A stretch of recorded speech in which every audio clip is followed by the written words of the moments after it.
What's up? Another what, why, how here, and we're talking about grip position. And normally when talking to golfers about grip position, you're talking about how they hold it on the golf club, but we're going to talk about your grip position in the gym and why it's such an important thing that you need to be aware of. So when I'm talking grip position, there's different ways that you can hold your dumbbells, barbells, any attachments that you have on the cable machines. And so first I want to explain the different positions. There's three main positions that you can kind of have your grip in, or your forearm position.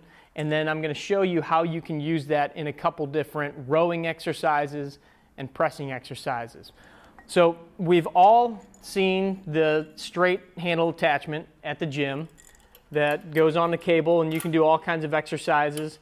You can do your press downs, you can do your put it down, you can do curls. We're going to look at some different rowing activities, but I want to show you the different positions. So the first position is a pronated position, and that's more of a palms down position. So when I'm grabbing in a pronated fashion, it looks like this on the cable attachment here. So if I'm rowing, I'm going to pull it back, and my palms are facing away from me, and that's the pronated position. So I could row this way. If I'm doing a pull-up, and I'm doing this in a pronated position, or if I'm doing a chin-up, the position of the hands changes. So that other position is called supinated. Supinated I like to think of as a cup of soup. That's an easy way to remember it, where you're going to put your palms up or palms facing your body or facing you, and you're rowing this way. So you've got a supinated position here. When you're doing a rowing exercise, you could do a rowing exercise from the bottom.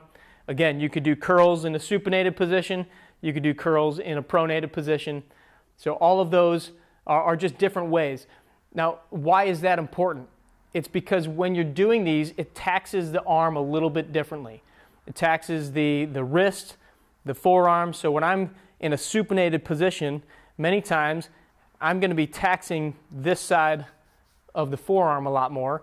If I'm in a pronated position, I'm often going to be taxing this side of the forearm a little bit more. So for those of you that have ever had tennis elbow or golfer's elbow, this can really affect the exercises that you select to do. And also, if you don't have it, it's a good way of preventing some of those things. If the stronger you get with the forearm muscles here, the less likely you're going to have golfer's elbow or pain in the middle side or medial side of your elbow. So it's really important to change up your grips. Don't always do an exercise in the same position every single time. So if you are doing a lot of rowing exercise, but you're always rowing this way, you're neglecting the other side of your forearm. Again, for golfers, we need strong forearms to be able to dig a ball out of the turf, get through the sand, all of these different things. Our wrists, our hands, our forearms are very important in the golf swing. So it's something that many of us don't necessarily think about all that often. Now, the third position is what we call hammer grip or parallel grip. And so I've got this other style bar. We would call this the hammer grip bar. Sometimes you'll see them where they're real narrow. Sometimes you'll see them wider. All different kinds. But same thing, this is now going to put a little stress differently on the forearms. And so now when I row, I'm pulling more in this position. So more of a hammer grip or parallel grip position. This tends to be the easiest position on the elbows. So if you do have any kind of elbow pain, first of all, I would recommend consulting somebody to figure out how to get rid of that pain, because it could be a problem at the elbow, problem with the forearm, could even be a problem with the shoulder. Many things can be going wrong. But this position is usually the most forgiving on the elbow. So if you have discomfort, maybe try changing up your grip position. All right, and then I want to show you outside of the rowing exercises, when you're doing any kind of a pressing exercise, you can also use these different positions. So if I'm on a bench,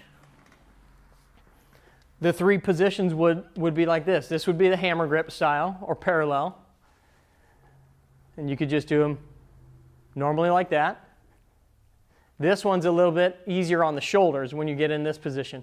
As you turn out, this would be more of the pronated position. So again, my palms are kind of facing away from me.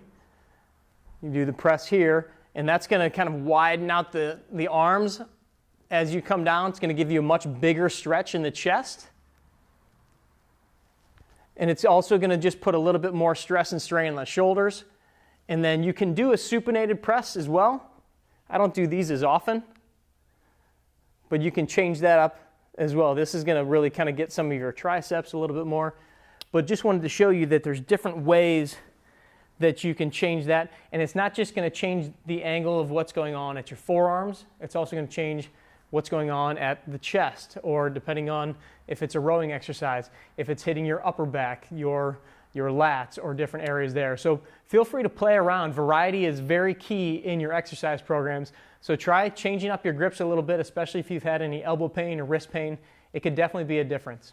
All right, guys, if you like these videos, subscribe to the YouTube channel, and we'll catch up with you soon.